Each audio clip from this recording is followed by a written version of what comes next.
Hey, this is James Wisniewski, and you're listening to Chasin Birdies.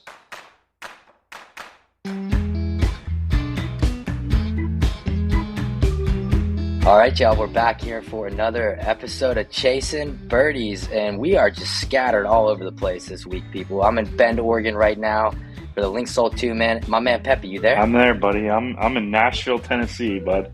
So I am working, and then afternoon I am playing a cool spot here in Nashville that a lot of you have never gotten on. So, Oh, buddy, you're so stoked. You're playing Troubadour, huh? wait, I've been waiting for years, but today's episode is brought to you by Lynx Brewing. So make sure you go check them out at lynxbrewing.com. They are making the fabulous Chasin Birdies Blonde Ale. I had some over the weekend, and they were very tasty, and it just reminded me how good they were. So go check them out. You had a pretty eventful weekend. Let's catch up real quick here. We had the President's Cup. USA obviously took it down, so kudos I'll tell you to what, that. though. Hey, International, they made a little bit of a came comeback, back. bud. Like, They made a run, man. So apparently JT was pissed off at the one guy for hushing on Sunday, give him the finger over the lips, the crowd, and JT said that pissed him off. Well, I mean, I think if anything, it just fired him up a little more too, bud. Sometimes you get that, like when peering pisses me off, it's like, I got to hit the best shot of my life. That happens, you know? Then you had the big smoke. Joyce's Jewelry put on the big smoke at Pete Dot Golf Club in Bridgeport. Yeah, it was a blast. It was a good time. Woody Woodyard and his partner took home the crown. You know, they went into a playoff net versus Gross. Drew Camion won the net and his partner, and Woody Woodard won the Gross. They went into the playoff, and I think they were playing alternate shot, and I think Drew hit one off the tee into the hazard. They couldn't find it, so they just gave it to him. So they won two Oris watches. But Otzi and I mean, we finished second in the net. We finished, I think, top four in the gross, but they only gave you whatever one paid higher, that's where you placed. You couldn't place in both because there was pro shop credit. Both. Because I need that. I got you. Right. Yeah, and you're also out of visits this year at the Pete Dye. So. I'm officially done at Pete Dye for the year, so don't ask me to come back. I'm done. No. See you in 23, bud. The course was good. Well, good, bud. I'm glad you. Yeah, Pete Dye, the golf club in Bridgeport, West Virginia, of course, is incredible. So glad you had a good weekend there. And obviously, as you all know by now, Peering and I were playing in a Link Soul 2-man event here in Bend, Oregon at the Pronghorn Resort. And I tell you what, bud, we got shit stomped the first match. We lost 14-4. And then match 2 through 5, we just shit stomped, and we played really well. Peering, he struggled at very minimal times. He and I had the best energy we've had together. He was very happy. He was very energetic. It's very unlike him. You know, he's crunching the numbers. He's pumping it up. Like, overall, we had a great time. We probably played the best we could have played over the last Final Four matches. But clearly we didn't win our flight because of the 8-ball we were behind. But at any rate, it was a lot of fun. And, it's awesome. I'm proud of you guys. But Peering guaranteed another one. Like, dude, I mean, you guarantee we're gonna win, dude. It's their year. Every year's your year, but it's like the Cincinnati Reds. Every year it's your year. Well, it's that positive outlook. You want Peering? I hate to tell you, but I know you're listening. But Bahesh texted me on the side, so I'm his partner next year. So. No, that's not true. That's not true. But I will say, Pep, if we do the Link Soul 2-man at Stream Song, you are going to be my partner. And I gotta say, Peering for Pronghorn, it just goes like peanut butter and jelly. Switching back over today, though, we have a scratch golfer, former NHL defenseman James Wisniewski on the podcast today, and the guy's a golf addict like no other. No other. He's like the rest of us, bud. He's chasing birdies in life and on the course. So yeah, some of the stories he told are wild. So I can't hear for everybody to hear some of these stories at Muirfiled Village. I know he's out at a special place, Sherwood, out in California as well. But Muirfiled Village, we love that place. So if you don't like Muirfiled Village, go the hell home. That's a good one, boys. So let's turn this bad boy right over to James Wisniewski here on Chasin Birdies. Welcome back, y'all, to another episode of Chasin Birdies. And this week's guest, former NHL defenseman James Wisniewski, joins us here on Chasin Birdies, and my man is a golf addict like no other. J-Dub, what's up? What's happening, fellas? Thanks for having me. Oh, golf man, we're stoked to have you. Statement, probably. Hey, that's why we're all on this podcast, right? We love it. Exactly. So where you at now? You out in California? Yep. Wife and I just got a house in Agora Hills. We were in renting in Sherwood for about 10 months, and then we found a house in Agora Hills. So it's like 17 minutes away from Sherwood. So is that where you're playing out there right now? Yep. Joined there last October. Got in last October. Yeah. Very nice. Oh, that's great. Yeah, a bunch of good dudes there, and the course, the views and stuff. It's a pretty special place, to be honest. Didn't they shoot the wasn't there a Tiger match there? Well, they used to do Tiger's whole his whole Hero World Challenge was there to Albany. And then they had the Zozo there, I think, during COVID. Yeah, that's right. I think Cantlay won that one, I believe. Because I think Justin Thomas on hole 6, which I think is played as hole 15. I think he hit the par 3. It's kind of their signature. I think he hit in the water or something like that. Yeah. Oh, I know how that feels. Never guess. Oh, trust me, hit in that water plenty of times too. I was just going to ask my man how life's treating him post NHL. He had a long career, good career, So how's it like right now? Yeah, it's good. Like the biggest thing, I wish professional sports probably kind of almost had a class or kind of like a 2-year thing for the retiree guys of when they're done, because you kind of, we didn't live a normal life, I guess, growing up, right? I mean, I had curfews when I was 15, 16, when kids are going to high school parties. I had games on the weekend playing the OHL. Went to my senior prom on crutches because I tore my first ACL, in April of my senior year. Even after high school and kids are in college, I'm still playing major junior for 2 years, trying to get an NHL contract and, then sign, play pro, buy my first house at 21. So you're kind of, I don't want to say like you don't realize it, but hockey kind of takes over you as a person. It almost expedites you as a person as well. Like you're living, hockey players are much more mature than and I hate to say it, but NFL Major League, a 20-year-old hockey player compared to one of them. Just because you've had to live on your own. Right. For so many years. Yeah. And then a lot of us don't even do the college life. So like those guys are still partying and, till they're 22. And then they, obviously there's the exceptions and stuff, but a lot of guys in major junior, they go live with a billet, they call it, so they go live with a random family they've never met, they're living there. You're pretty much living on your own. And then, like I said, turned pro at 20, so I'm down in Norfolk for my first year pro. So my point is that when you retire, I mean, you kind of were James Wisniewski or, Joe Blow, the hockey player. And then now you got to kind of almost like refine who you are as a person. Yeah. There's a lot of people be like, oh, hockey didn't define me. Yeah, it's kind of fucking bullshit, to be honest. Like, you know what I mean? It did, though. It really did, though. Yeah. I mean, you're like, if you introduce yourself and you're like, hey, James, you'd be like, are you the NHL, James? Yeah. So obviously it was the defining. It associates itself. So then when you're done, you're kind of like, fuck, now what? Obviously people go into business, but then like maybe you're not a salesperson. So then you're like, do I start? You kind of just, you're out on your own. You're on your own island. And then it sounds fun and all, like for the first couple of years, I get to play golf, travel and all that stuff. But I mean, to a point, it's kind of like, all right, I got to kind of do something. I'm only 30. I was 35 when I was 34 or 35 when I retired. I'm 38 now. And I'm like, fuck, I'm kind of bored. Like, I only could do this for so much. I kind of got to start doing something. You can almost feel a little bit like, not a loser, but you're like, all right, what are you doing today? Huh? I don't know. I'm watching the President's Cup and watching my 2-year-old. I don't know. Clean my grips. Like, is it too soon to pop a high noon? I don't know. So let's talk about your hockey career, because you had a good hockey career. As you said, you went to the OHL. For a lot of people that don't know the hockey world, you go OHL, And does it go OHL, or AHL, then NHL? Is that kind of the?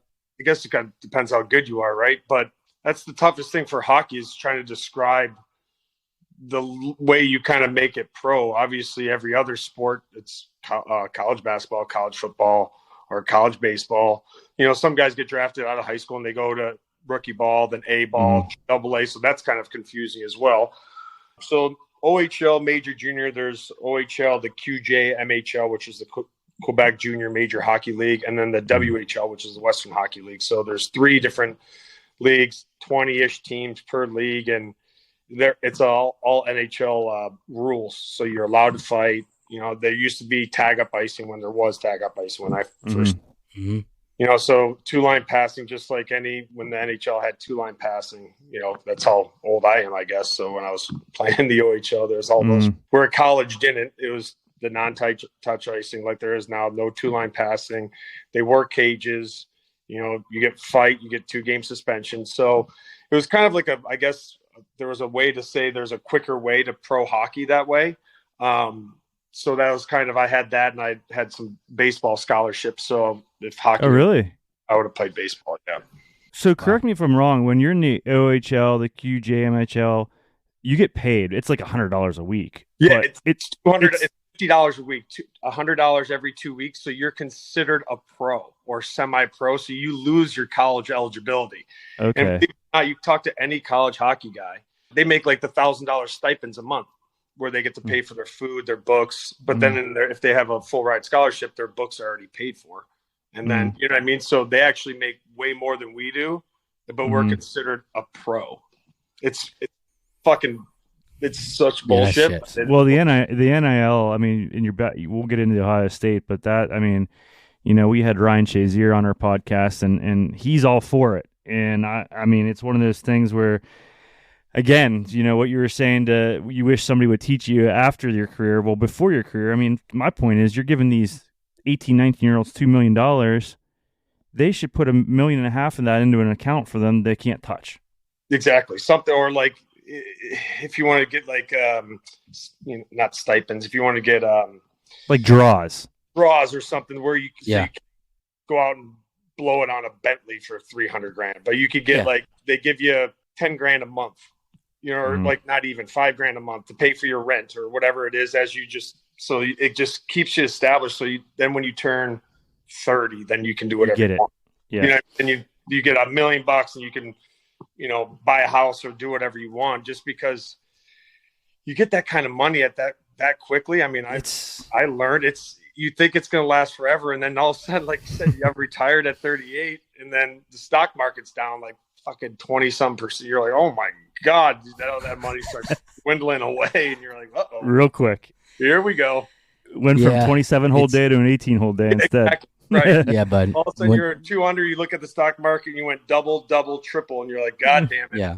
Fuck it. I'm going home. Yeah. No, but that's the truth though, man. Like, you know, as you get into that stage after you retire, and I use the word retire lightly because at 35, you're still full of life. You got shit to do. You want to do something. You're trying to figure something out. These guys now, you know, you see a lot of them go into broadcasting. Right. Which I don't think is a bad move, because you take a guy like, for example, Tony Romo. I used to not really enjoy listening to him on CBS, but dude, he sets it out for you. Understand what the fuck he's saying. So it makes perfect sense for a former athlete to go into the broadcasting role. And I don't know, you know, in the hockey world, if that's even something that's more, you know, popular or not, but it would be a kind of a challenge just figuring out, like, you don't want to sit home all day. What the hell are you going to do at home? But yeah, so that was kind of the thing. So after my career it pretty much ended with that car crash with Bud Colley. So then I had like traumatic brain injury in that car crash. So you know, the way my career ended with my 4th ACL surgery that I had, and you know, just not getting another chance. I kind of resented hockey for a little bit. And by the time that I wanted to get back in, it's kind of one of those things where you see all these stay in it almost. Stay in it like right away. Once you like kind of retire, you got to go like right in. I kind of went 2 years, and I tried to get the Blue Jacket pre and post game job, and they gave it to Jody Shelley. Jean-Luc Grandpierre. Oh. And then I went to Vegas the same year to try to get, that was the very first year or second year. And then they gave it to, I remember he was our third goalie in Anaheim when I was there. He was like our black ace goalie. I forgot, but he was only there for a year, then he left. But so, and then they picked him. So it was kind of one of those things where it's like, oh, why don't you get into coaching? I mean, I know a bunch of coaches, they're like, it's literally almost impossible.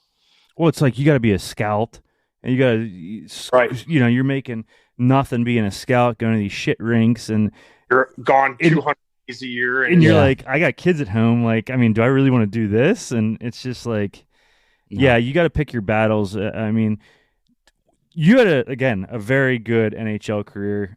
Played just about 500 games, right? 550, yeah. Yeah, 550.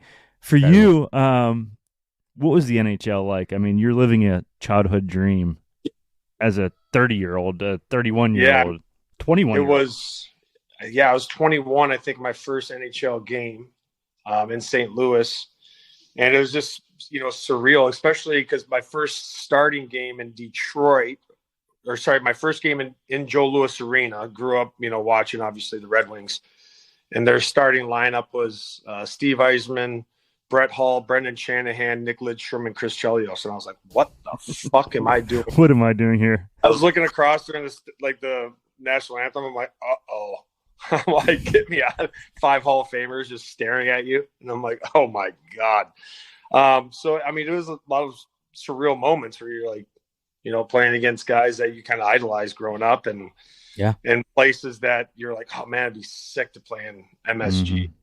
Then I get to score a goal in MSG, So, I mean, he's got some pretty cool, I got to play with the Montreal Canadiens. I mean, the most winningest franchise in all of sports. So, I mean, you're treated like an absolute living god. I mean, that was one of the most incredible, hockey experiences I probably had. Yeah, I mean, Montreal is where it's at too. Like you said, again, it's like every time you come out of that tunnel, and it's just like you look around, you're like, what am I doing? It's like a golfer stepping on Augusta National, right? Like, it's just like, what are you doing here? I'm not even supposed to be corner, and you're like, what? I'm actually here playing. Yeah. If you're actually playing in the Masters, and you're a third round going to Amen's corner, you're like, wow, I am. I made it. You know what I mean? It's like it's a surreal moment. So when you were in Columbus, did you play for Tortorella at all? No, he was there right after I think I was in Carolina then. Yeah, I hear he's. I mean, you either love him or hate him. So. Well, yeah, everybody said I kind of missed the coach that would have loved me because for shit what you do, as long as you come to the rink ready to work hard. So, there's some guys that are not going to fit well with him.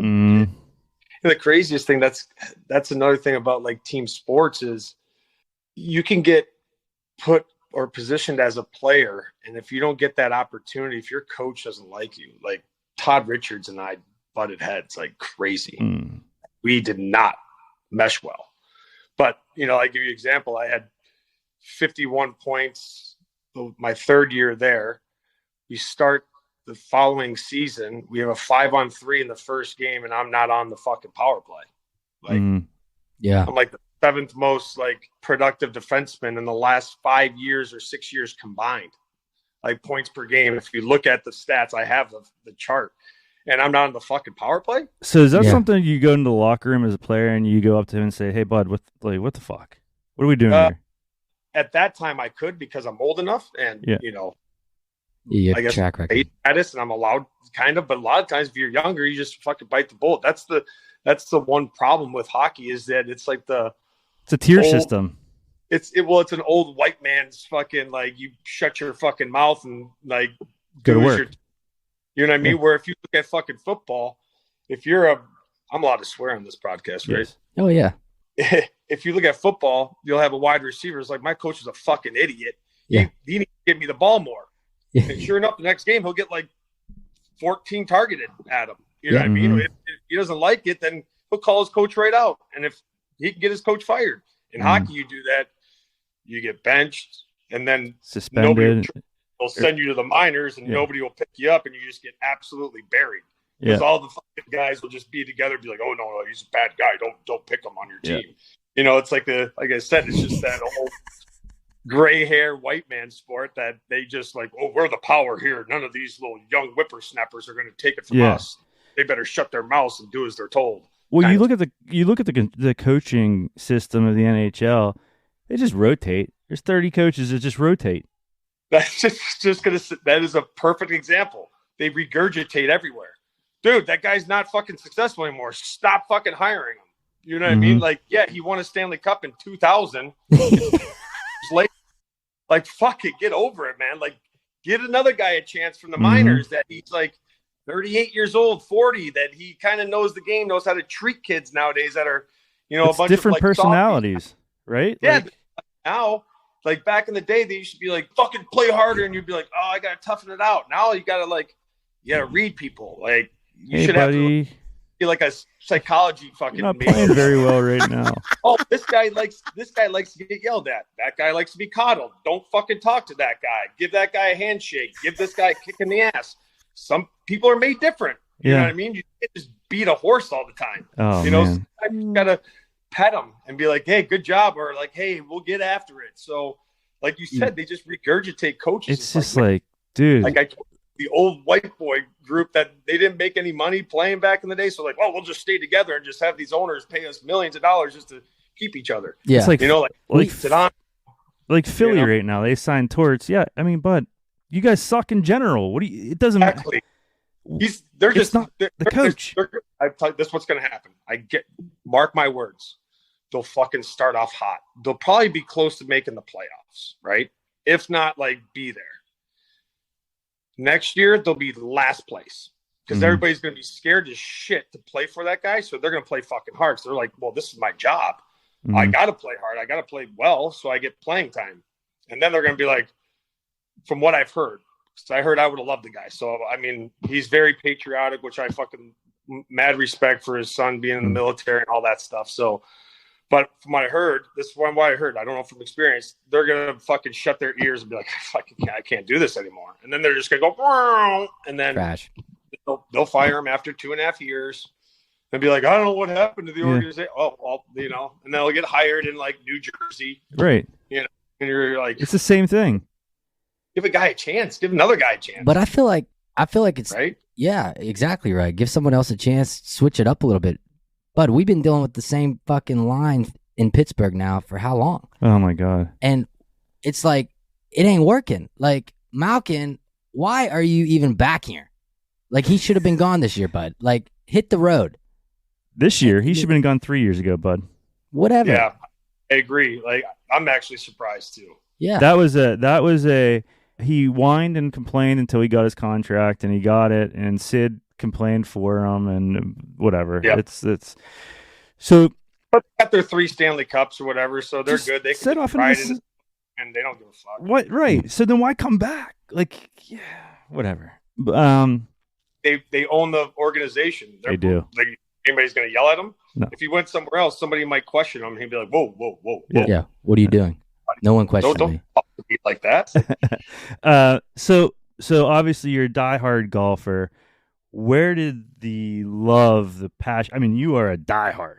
So where did it come from, man? Like, did your parents play He's golf? A scratch. Did you grow up in it? By the way, guys, he's a scratch. 0.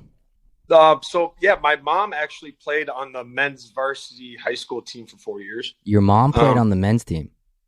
For 4 years in high school, yeah. Could you imagine if that happened? Well, that does happen now. Never mind. Go. Yeah, it does happen. Can you imagine? Like, I mean, we're talking about the fucking like early 70s or 60s. Sorry, Mom, I meant like the 90s. Yeah. No, I'm just kidding. Can you imagine like back then? You're like, what the hell's going on? Like abroad, and she fires up a 37. You're like, God damn, I lost 2 down, 2 and 1. But my grandfather, my mom's dad, was an avid golfer. And he pretty much taught me how to golf. I remember him like taking newspaper clippings on the proper way to like fix a divot or fix a ball mark, how to take a divot, and like mailing them to me. I mean, like this, we're talking old school, and I'm like, 5 years old, 6 years old. So, I mean, I've been golfing since I was probably 2, 3 years old. And then, I played high competitive baseball, and baseball kind of ruined my golf swing for a good 8-year span, 7-year span. And then after pro, started playing pro hockey, obviously work out, golf every day. Work out 6, 7 in the morning, come home, eat. 1 o'clock. All day golf. Literally right to the golf course and just all day golf. So that's kind of how literally my whole pro career was pretty much. It sucked when you were in Montreal then. There was not much golf and practice. That's why after the playoffs, stayed there for like 5 days, and I'm like, boo, see you later. Yeah, no, man. It's one of those things where, like, even with your hockey background and other athletes, there's so many components of the golf swing that can carry over specifically from your hockey experience. I mean, with your rotation and all that jazz. And so ultimately you grew up in Michigan, and, there's some great courses up in Michigan, phenomenal courses around Chicago. You end up playing in the NHL, end your career in Columbus. Carolina. Yeah, Carolina. Which Raleigh, I mean, Old Chatham. Oh, dude. Good courses down there, too. Old Chatham's so good. I wanted to play is it's Tobacco Road in South Carolina? No, North Carolina. It's about 40 minutes from Raleigh. Yep. Yeah, so that's what I wanted to play, because I got cleared to play golf in like late March. So I got to go down and play Pinehurst. Yeah. That was fun. So I actually belonged to TPC Wakefield there, where they used to have a Corn Ferry Tour event there. So I got to play with like Grayson Murray and Carl Peterson. Chris Wilson was on tour for a hot couple of years. So we had a pretty good group, because it's kind of fun. When the course was closed on Monday, they would let us all go play. So we played like a 5-some and play there. So that was actually pretty fun. So that was a good course. We went to Ireland with a guy that you played with, Hayden Fleury. Oh, yeah. Yeah. He's a stick. Yeah. He's a stick. Pretty good. Yeah. He's tall too, so I can imagine his nice, tall, lanky swing. Yeah, just put it blow good too. bullets. Yeah, I could see that for sure. But I love Scotland golf. That's the best. Oh. Yeah, Scotland, Ireland. I mean, the fact that they don't punch those courses at all, and they just, with all that rain, they still firm up. Like, we get so much rain, it's softer than an apple pie in your grandma's kitchen every fucking day here. Right. Exactly. I just love, because you have to play every shot there. I mean, like, I almost say like U.S. golf is just hit as far as you can and then figure it out. There you have to play into the wind and knock down 5-iron from like 140. You know what I mean? Mm-hmm. Or just you have to use your imagination.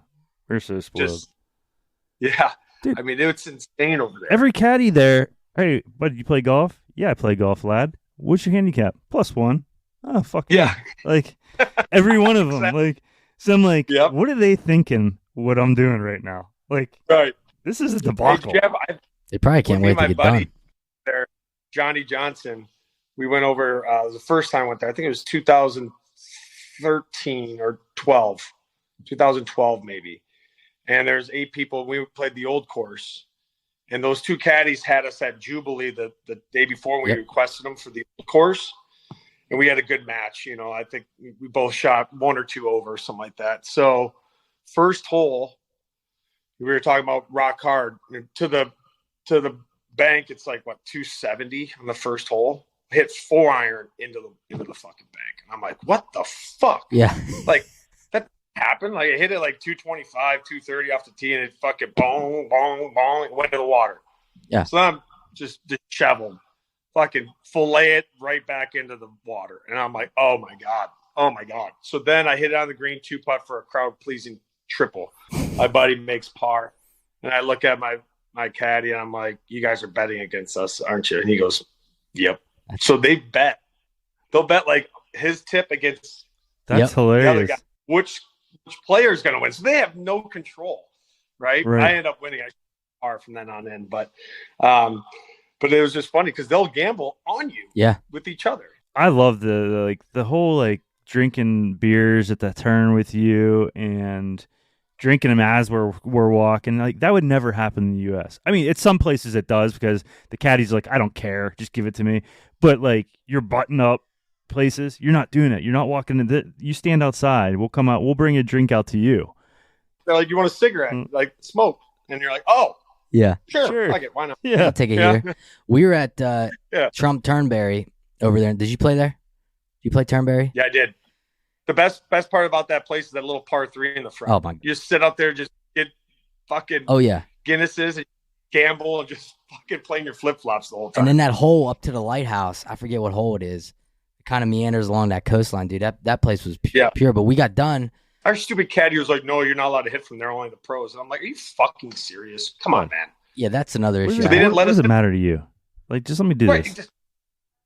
I'm teeing it up. You saw me hit like 8 drives already. Why did you could see that I could play golf. I'm not going to take a divot on that tee.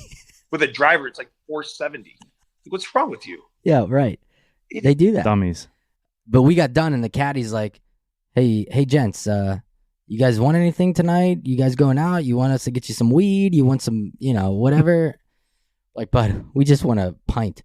Interested in having a beer because I probably just shot 100, but but no, Scotland, I mean, you got you probably played Carnoustie.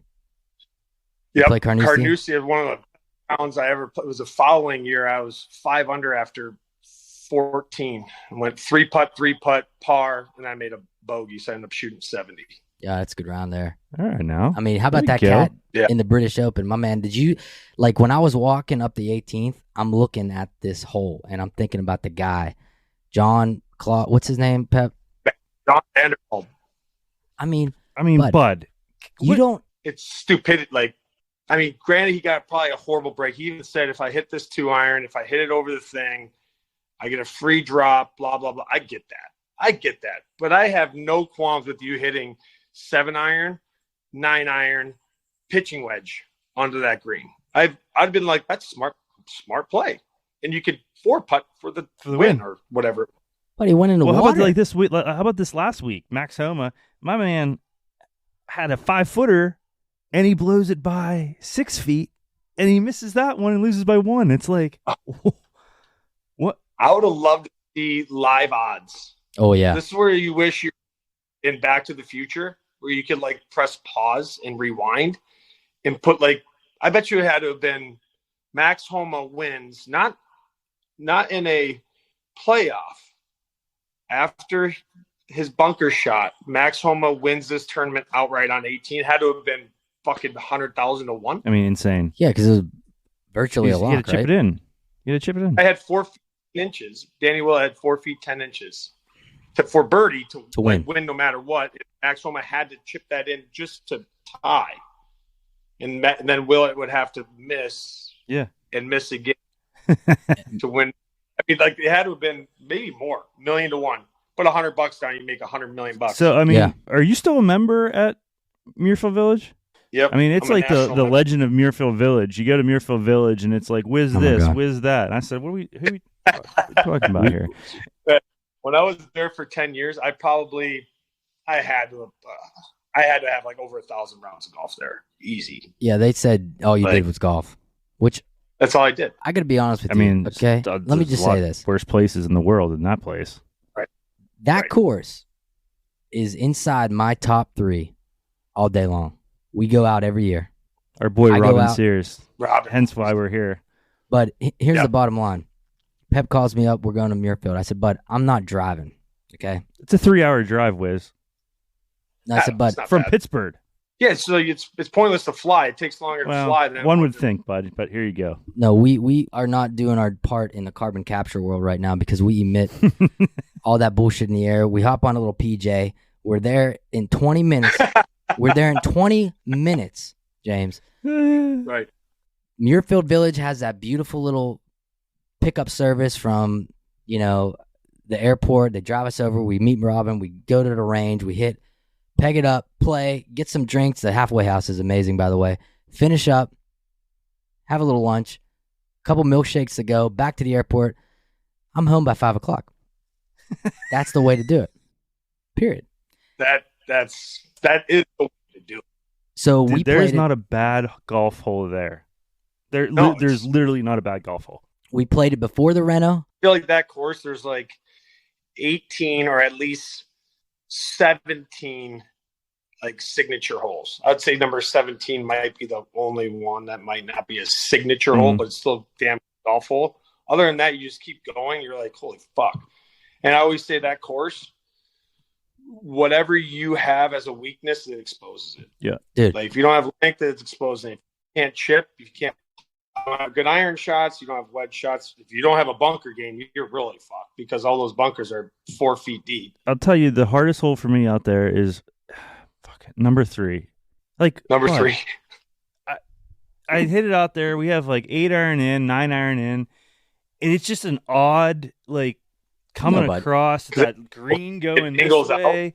It angles out. The wind is kind of in a weird spot, so if you feather it out, it just leaks into the water. I mean, he's in a water. Or if you pull it, bunker, then you're probably going to hit your bunker shot into the water. Yeah, like that hole to me, it just gives me more trouble than any other hole out there, just because it just does not fit my eye, that second shot.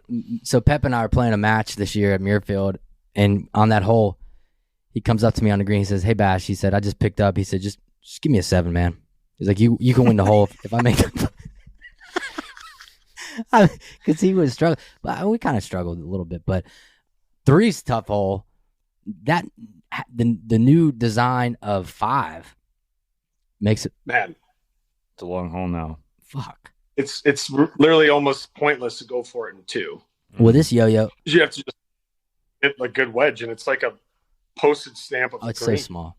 But I love that. You don't have to hit every fucking shot of mine for him. I mean, I remember it like, yes, because I remember it because I love it so much. I love it so much that I told my lady, I said, "Listen, we're going to the Memorial Tournament this year."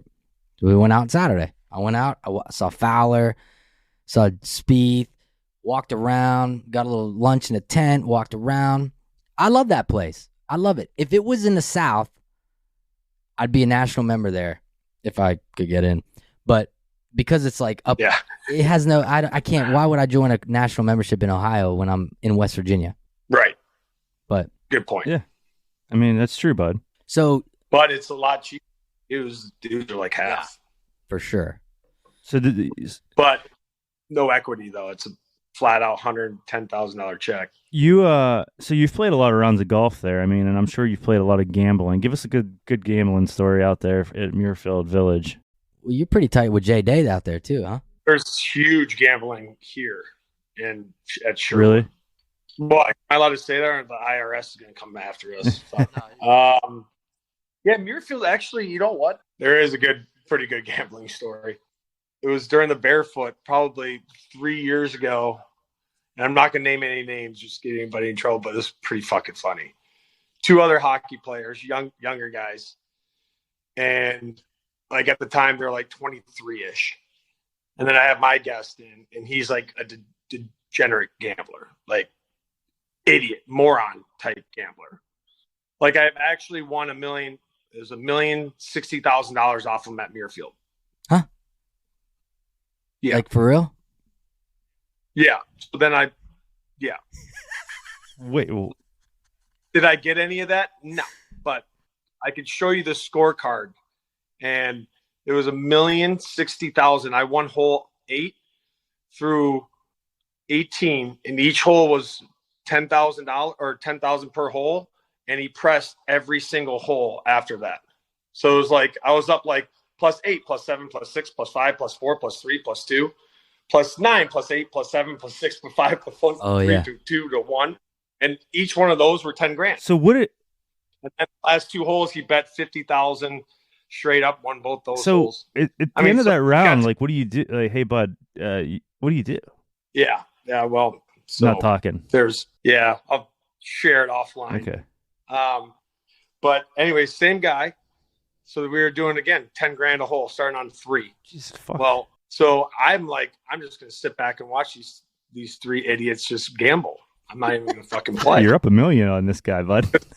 I'm like, I don't even care. I'm like, it gets, and plus the other 2 hockey guys, idiots too. So I'm just like, all right, this is gonna be fireworks. Both of them, they tee off, hit great shots on 3. All 3 of them in the water. And like 7 ties the hole. So they're like, fuck it, $25,000 next hole, number 4. Oh, so my buddy hits it on the green. He's like 15 feet. The other hockey player holds it out of the left bunker for birdie. And we're like, oh no.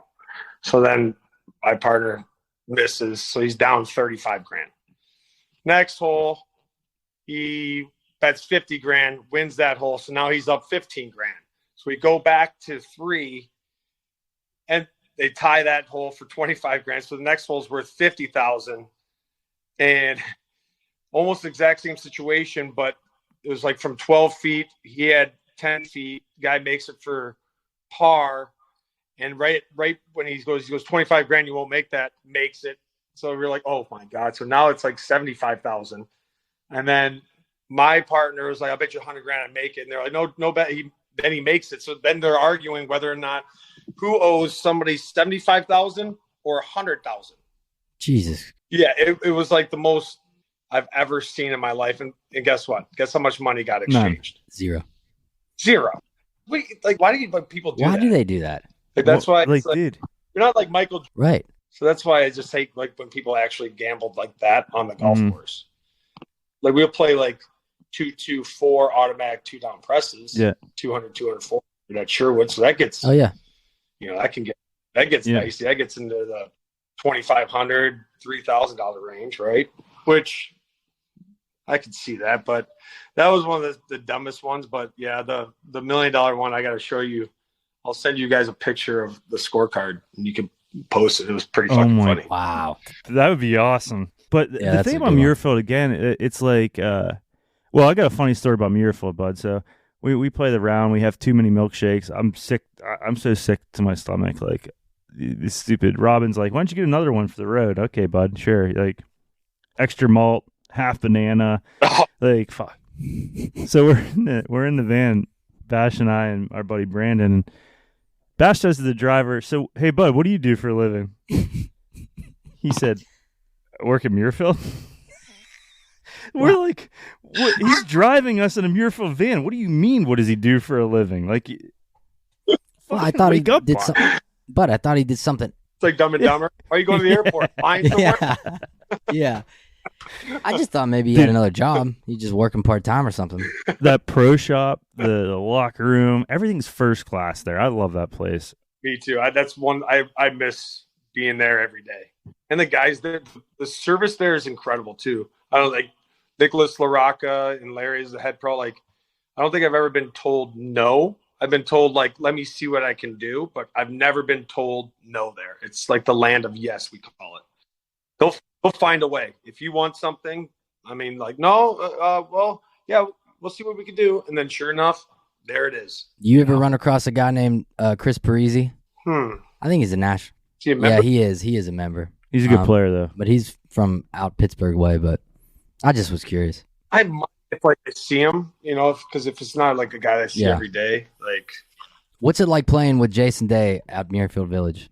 So funny that when he plays there with me, he'll shoot, 66, 67, and then he just has like a snake bit or something when he plays at the Memorial. Yeah. I don't get it.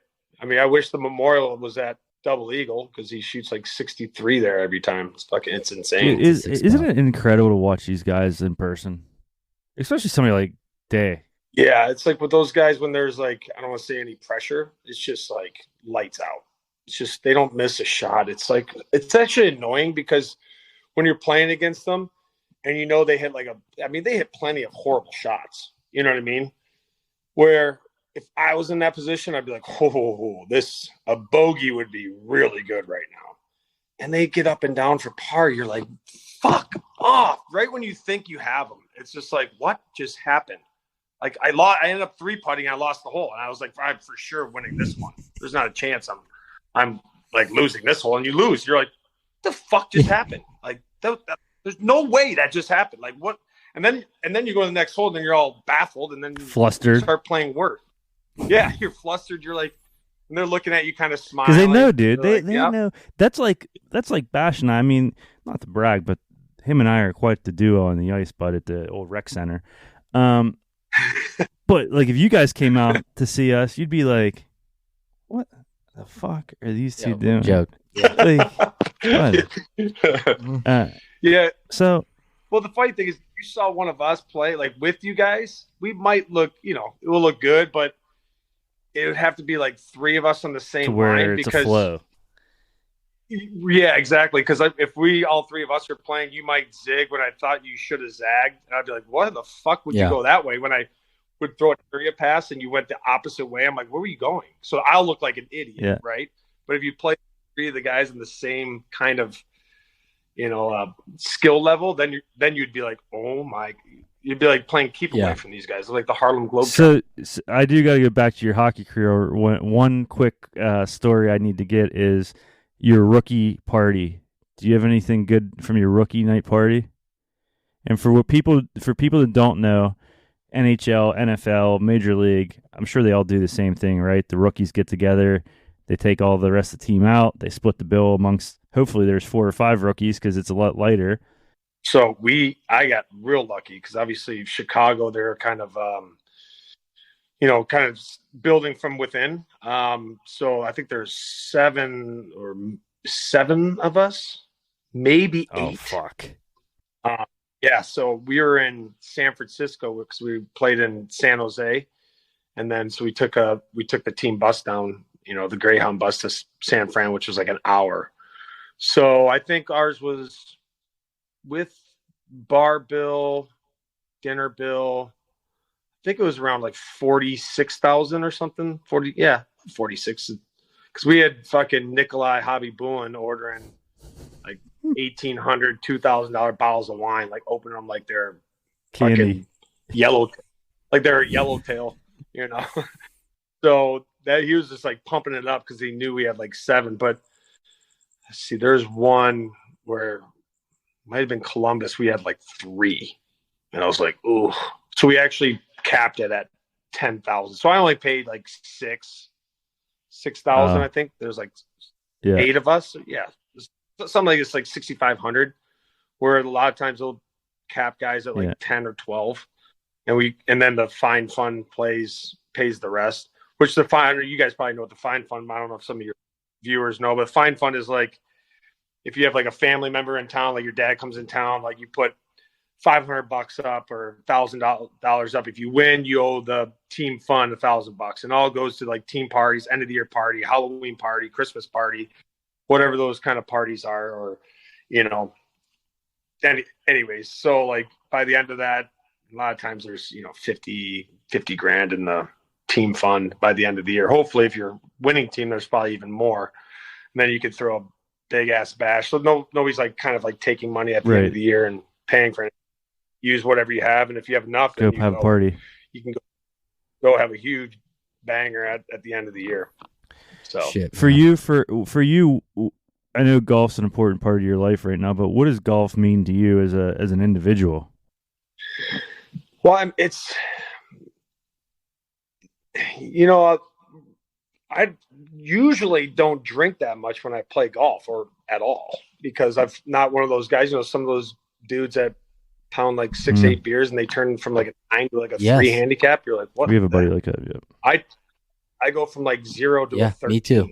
Like so I can get I can have 4 or so, but if I start, there's that sweet spot. But if I'm past the sweet spot, I mean, if I were you guys, I would bet whoever I'm playing against, put all your money on him, because I'm horrible. But so my point is that when I would go play golf, it was kind of like a mind release or a challenge at the same way. It's like serenity, like being in nature and just, you're playing against yourself. Like, how tough can you mentally be with every single shot, along with kind of like a little bit of, like I said, nature and the beauty of a golf course and architecture of like how certain things, like, you could get real deep into how golf can mean, how meaningful it is, and how, zen of a moment it can be, right? So that's kind of how I use it, kind of like a release of a stressful situation, stressful life, living in the fast lane all the time, that you can kind of equally battle yourself, but in a much calmer way. Well, and you think about it. I mean, if you look at your life of the last 38 years, you've played one sport for almost your whole life. It's golf. Yeah. And, I mean, you're still playing golf, and you're going to play golf for another 20 years, and you can play it with your daughters. You have 2 daughters, right? Yep. 3 daughters. Three, yeah. And I mean, think about that. I mean, you can play. I mean, it's just it's such a cool game. Or you can play with a bunch of degenerates. Exactly. You can play with a bunch of scratches and have a blast, or you can play with a bunch of dudes that they try to drink a beer a hole and laugh at them because they're like, they've lost 14 balls by the 9th hole, and it's hilarious, right? And everybody loves it. So, I mean, it's a game like you said. They always say like golf and sex are the 2 things you don't have to be good at to have fun at, right? And I'm not good at either. I mean, my man. Yeah. That's the best thing about it. Like you said, you could play with your. It'd be like 3-4 generations. You play with your dad, your grandpa, and like your great grandpa. And like how many fucking you can't do that in hockey, dude. What other sport could you take 12 guys and go somewhere and play courses that Tiger Woods played, Jordan Spieth played, Ricky Fowler, like even it's just a game unlike any other, man. And it's not like I can jump on the rink in Columbus and play where all those guys, like, it just doesn't happen. Yeah, so like my friends that have played other professional sports, now they are addicted to golf. So it's just one of those things, man, where you just comes full circle. So I mean, where else can you smoke 3 cigars and around the golf bud like I do? So right, and 12 beers, right, and nobody's judging you. Everybody's nobody judges. You got a great. That's great. Yeah, what a beauty. Yep. Yeah. Yeah. At your son's birthday party, somebody's gonna look at you like, Jesus, this guy should slow down a little bit. I saw you. You met John Ashworth. Yeah. So I'll see John this weekend. I go out to Willie Wilcox. Yep. Yeah, I go play in the Linksole event every year in September with my man Steve Peering. So when this episode drops, hopefully we already won the tournament because it starts Sunday. But that's a phenomenal family. Hank and John, man, they're just exceptional people. They've done great human being, man. Like he's a top class human being. He's good, so good for the game, brother. So good. Oh man, what he did with that course and just the community. I mean, like that is like and that course, man. Like you could go out and shoot 7 under, 8 under, or you could shoot 17 over easy. Yep. If you're not hitting the ball well that day, man. When he speeds up those greens, whoo, you better be on the right side because you're gonna have some trouble. Well, it's funny because I know you played in that celebrity golf tournament. You were the celebrity with Willie Wilcox, and we had Ben Carr on the podcast a couple weeks ago, and Willie caddied for Ben. Okay. At the U.S. Am. At the U.S. Amateur. That's right. He's runner up. Yeah. Yeah. That's so it's insane. Small world, man. We end up winning my my division. Yeah. So George Burge, we're good buddies with George Burge, a country singer. He played there as well, and he said that you two were hanging out and had a couple cold ones together. So cold ones. We had a black like that. That tournament is Mike McGovern puts on such a great tournament there. I mean, it really does feel like a top end PGA Tour event. I mean the concessions and everything they do. I mean, each player, each celebrity, you get like an X5 BMW, or they get you either a retired police officer or a police officer that's still on duty but he's literally your chauffeur wherever you want to go all day. Yeah, I mean, it is amazing, and you get to rip around in the M4s and M3s at the BMW track in Greenville. Don't do that shit in Dublin. Thornblade Blade is a phenomenal course. Yeah, I mean, I kind of went crazy when I was there with birdies. I mean, I was Willie didn't have his best shot, but I kept the team pretty strong. There you go. Yeah. That's a good man right there. Yeah. Well, James, we're gonna turn this segment over to our tap-in segment. Jonathan's gonna ask you 4 questions that demand your quick-witted response. Brought to you by Bettinardi Golf. Take it, my man. All right. Lowest round at Muirfield. 66. Whoo. Most memorable moment on the ice. World Junior gold medal. All right, you got a round at Augusta, but need one more for a foursome. Who you calling? My father. Ah, awesome. Nice. All right, and last one. What are you chasing? Is this like a legit question, or is anything legit. I want to say? No, what are you chasing in life? being the best person I can be. Yeah. Yeah, my man. That's what it's all about. That's good.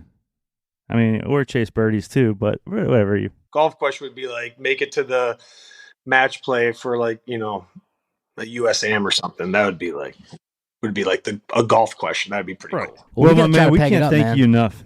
Well, dude, he's coming out here. Oh, I'm going to see you guys. I'm going to change my flight October 6th. And if you guys, because my flight right now, I get in at 6 p.m. I can just change it till I get in somewhere around noon. October 6th? You're getting in October 6th? Yeah, I'm playing in the Oakmont. It's the Founds, Fownes. Have you played the Oakmont? No, and oh my God. Playing with John and some boys out here out west. He says their their greens were at a 16. Yeah. Yeah, dude, it's play at a 16 at Oakmont. Yeah, dude, you're gonna have a fucking blast. But you're gonna have a 60-yard chip. Actually, yeah, if you can get in that morning, we can peg it up somewhere. Yeah, I can do that. Easy. Or if you want to stay a day later. Well, we're driving Friday. Go to Muirfield. All right. We're not PJing.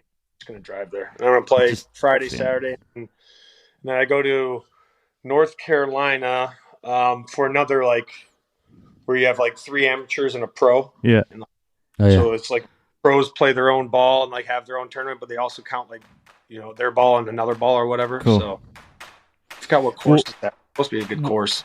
We'll group text you right now after this and get it all dialed in. There's tons of good golf. Maybe take him over to Laurel. Yeah, boys.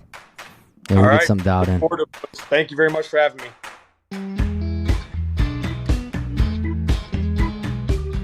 Fabulous job there, bud, huh? What an interview that was with James Wisniewski. Wiz is a beauty. The story about Muirfiled Village, dude, taking all that money off someone. If someone owed you $1 million, would you go get it? You probably would never hear from me again, bud. I mean, no, you're right. You would be all over that shit like white on rice. I mean, hey, if you can't put your money where your mouth is, you probably shouldn't be betting that amount of money, right? That's as simple as it. And plus, you're friends, dude. That's what I don't know. But that's the coolest thing about playing golf, guys, especially with a good group of guys. I mean, you got to get the bets going. You know, you got to call the odds out. You got to bet. You got to pay your bets. At the end of the day, you got to pay your bets, bud. And that's why Venmo is fantastic for paying bets. I'm a big Venmo guy. I never have big cash Venmo on guy me. here. But yeah, Wiz told some fabulous stories. I know that we're going to be pegging it up with him here in a week or so here in Morgantown, West Virginia. It's going to be a blast to see him and play, but I don't think we're going to be playing for that amount of money, but No, we better take it easy on this time around. But I will tell you this much. When we are on the course, I'm going to have this player brand biltong in my bag, which I brought a couple bags out here to Oregon. It's really good biltong, which is a type of jerky, people, from South Africa. Player brand biltong. Again, check them out online. And when you go to the checkout, order a couple bags of jerky, type in Birdies 10 at the checkout, get you 10% off. It's a must-have staple for your Saturday afternoon round, Sunday morning pick-me-up at the turn.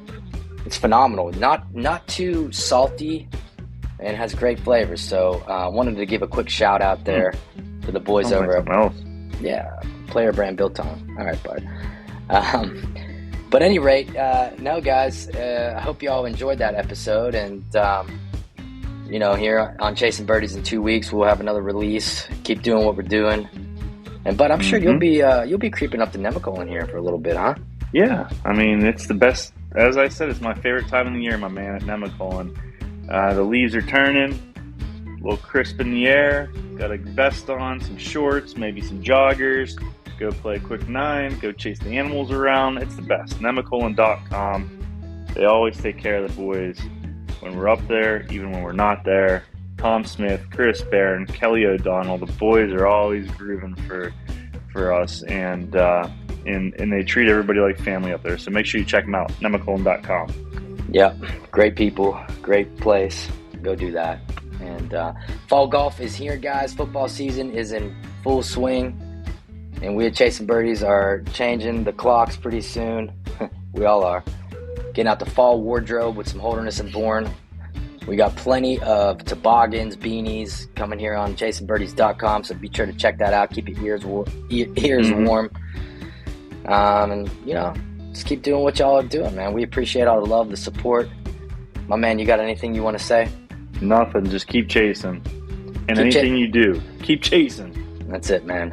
Thank you to Eva and your team over at Simpler Media for putting this thing together. Rachel London, Jacqueline DiPateria for all your social media help. You girls kicking ass. And we will catch y'all here in 2 weeks on Chasin Birdies. Peace.